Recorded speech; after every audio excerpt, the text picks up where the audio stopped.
दोस्तों, आज अमेरिका और ईरान के युद्ध का 15-16 दिन बीत चुके हैं और आज अमेरिका ने ईरान के खार्ग आइलैंड पर हमला किया। खार्ग आइलैंड बेसिकली एक छोटा सा द्वीप है जो कि स्ट्रेट ऑफ हॉर्मुज से लगभग 400 किलोमीटर नॉर्थ में है और ईरान की ज़मीन से यानी उसकी कोस्ट लाइन से लगभग 20 किलोमीटर दूर समुंदर में एक छोटा सा आइलैंड है जिसका कि लगभग 20 स्क्वायर किलोमीटर एरिया है। ये लगभग 6-6.5 किलोमीटर लंबा, 3-3.5 किलोमीटर चौड़ा एक आइलैंड है। ये इसलिए इतना इम्पोर्टेंट है क्योंकि ईरान की एनर्जी पेट्रोलियम लाइफलाइन मानी जाती है। सबसे बड़ा स्टोरेज यहीं पे है। यहाँ से 90% तेल एक्सपोर्ट करता है ईरान और अपनी डोमेस्टिक कंजम्पशन, मिलिट्री यूज़ के लिए भी तेल मेनली स्टोरेज यहीं है, यहीं से जाता है। तो यहाँ पे हमला करना एक तरह से ज़मीनी हमले की शुरुआत भी माना जा रहा है क्योंकि अब ये माना जा रहा है कि अमेरिका इस द्वीप पे कब्जा करेगा, अपनी फ़ौज उतारेगा, वहाँ से फिर ईरान के अंदर धीरे धीरे घुसना शुरू करेगा। उसके ठीक नीचे साउथ में स्ट्रेट ऑफ हॉर्मुज है, आप देख सकते हैं, जिससे लेके आजकल काफ़ी चर्चाएँ हो रही है कि कमर्शियल शिप यहाँ से निकल नहीं पा रही है। तो पहले नॉर्थ में इस आइलैंड पर कब्जा होने के बाद जो है वो धीरे धीरे कोस्ट लाइन के साथ साथ साउथ की तरफ मूव करके स्ट्रेट ऑफ हॉर्मुज के आसपास के एरिया को ऑक्यूपाई कर सकती है। और नहीं भी तो इस आइलैंड पर तो कब्जा होना लगभग तय माना जा रहा है। ज़मीनी हमले की शुरुआत अब हो, मतलब पूरी तैयारी चल रही है।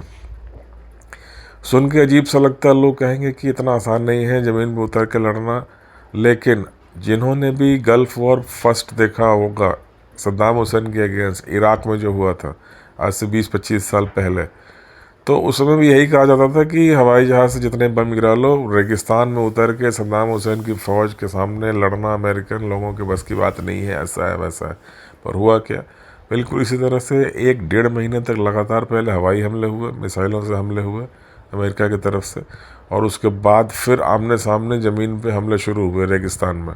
बिल्कुल आमने सामने की लड़ाई में सद्दाम हुसैन की फ़ौज को 15-20 दिनों में पीछे ढकेलते हुए इराक की राजधानी बगदाद पे अमेरिका ने कब्जा कर लिया और सद्दाम हुसैन को फिर कहीं से ढूंढ के फांसी दे दी गई, पकड़ के 2-3 साल जेल में रख के। उससे पहले कुवैत को भी इसी ढंग से अमेरिकन ने छुड़ाया था। पहले 1-1.5 महीना हवाई हमले हुए, उसके बाद फिर ज़मीन पे उतर के आमने सामने की लड़ाई में लड़के कुवैत को छुड़ा लिया इराक के हाथों से। तो ये इनकी स्ट्रैटेजी रही है।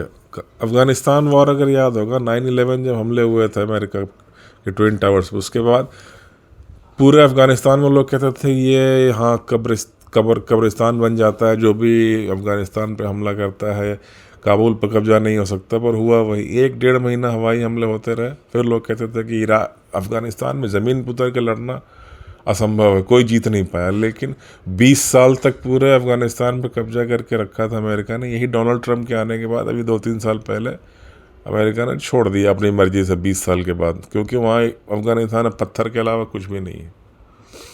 आज फिर वही सीन दोबारा से रिपीट हो रहा है। ऐसा लगता है कि अब 15 दिनों से हवाई हमले जारी हैं।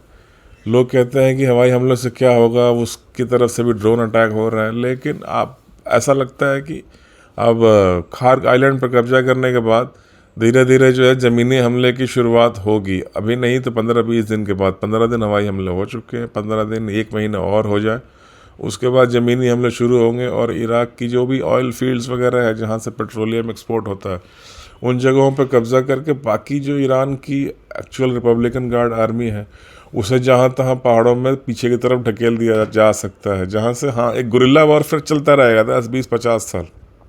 लेकिन मोटा मोटा एक ईरान के तेल ठिकानों पे कब्जा होना तय माना जा रहा है। और इतना सोच के ही अमेरिका इतनी दूर से आया है, लड़ाई में इतनी आगे तक बढ़ा है। लोग ये भी सोच रहे हैं इतना कॉस्ट, हाँ दुनिया के लिए एनर्जी क्राइसिस ज़रूर पैदा कर दिया डोनाल्ड ट्रंप ने, लेकिन अपने लिए एक तरह से वो अपनी फ़ायदे का ही काम कर रहे हैं।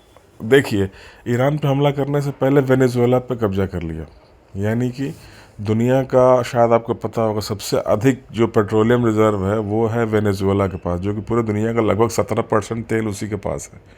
पहले उसे कब्जा कर लिया और वहाँ से अब पेट्रोल निकाल भी रहा है पेट्रोलियम अमेरिका। दूसरे नंबर पर जो दुनिया का तेल भंडार है वो ईरान के पास है, आफ्टर वेनेजुएला के बाद। लगभग जैसे 17% वेनेजुएला के पास है पूरे दुनिया का तेल, तो 14% के आसपास ईरान के पास माना जाता है। उसके बाद फिर इराक या कुवैत है, फिर सऊदी अरब, रशिया, ऐसे आते हैं। तो ईरान युद्ध का जो भी खर्चा है उसके पहले ही वेनेजुएला पे कब्जा करके वेनेजुएला की तेल से ही ईरान युद्ध का खर्चा अमेरिका निकाल रहा है। और अगर अब ईरान के भी तेल भंडार अमेरिका के पास आ जाते हैं तो ये पूरे दुनिया का अनडिस्प्यूटेड लीडर फिर से अगले सैकड़ों साल के लिए अमेरिका बन जाएगा, क्योंकि ईरान के सस्ते तेल से ही चाइना की इकोनॉमी आगे बढ़ रही थी और वो अमेरिका के लगभग बराबरी करने की हालत में आ गए थे। अब वेनेजुएला और ईरान दोनों ही सस्ता और तेल देते थे, खास करके चाइना को।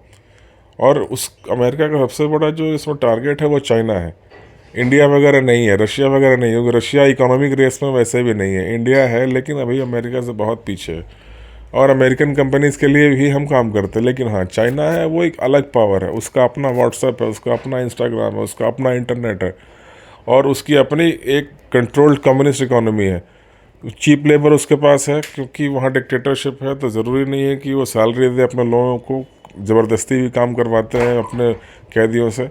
और उसके लिए जो सस्ता तेल आता है, जो कॉस्टिंग इतनी कम होती है चाइनीज़ प्रोडक्ट की, क्योंकि एक तो फोर्स लेबर है, लोगों को क्या सैलरी देते हैं नहीं देते हैं बाहर से कोई मीडिया वेरीफाई नहीं कर सकती।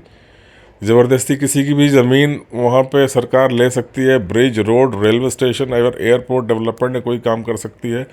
जो कंपनसेशन है, मुआवजा यहाँ किसानों को देना पड़ता ज़मीन लेने के बाद, वो चाइना कितना देता नहीं देता, शायद नहीं देता। ऊपर से जो पेट्रोलियम उसे मिलता था वेनेजुएला और ईरान, वो बिल्कुल ही कम प्राइस पर कच्चा तेल पेट्रोलियम उपलब्ध कराते थे चीन को, जिस कारण जो है उसकी इकोनॉमी बहुत तेज़ी से आगे बढ़ रही थी और अमेरिका वो मैच नहीं कर पा रहा था। क्योंकि अमेरिका इंडिया जैसे लोकतंत्र तांत्रिक डेमोक्रेटिक कंट्री में आपको लोगों की सैलरी भी देनी पड़ेगी, हर साल सैलरी बढ़ाना है। अगर आपने ज़मीन एक्वायर कर लिया किसी, फॉर एग्ज़ाम्पल एयरपोर्ट या कोई हाईवे, सड़क कुछ बन रही है, तो उसके लिए किसानों को जो मुआवजा देना होगा, नहीं तो लोग ज़मीन घेर के बैठ जाएंगे, तो पैसा देना पड़ता है। तो इसलिए इंडिया अमेरिका में जो चीज़ें बनती है, इसकी कॉस्ट चाइना से कभी मैच नहीं कर सकती। और वो जो है ये सारी चीज़ें ज़बरदस्ती मतलब काम ज़बरदस्ती करवा लेना अपने लोगों से। कोई लोकतंत्र तो है नहीं, फ्री मीडिया है नहीं। इंफ्रास्ट्रक्चर डेवलपमेंट के लिए ज़मीन वगैरह ज़बरदस्ती हड़प लिए, जो मन आया कॉम्पनसेशन दिया, वरना चुप चुप बैठो, साइड हटो।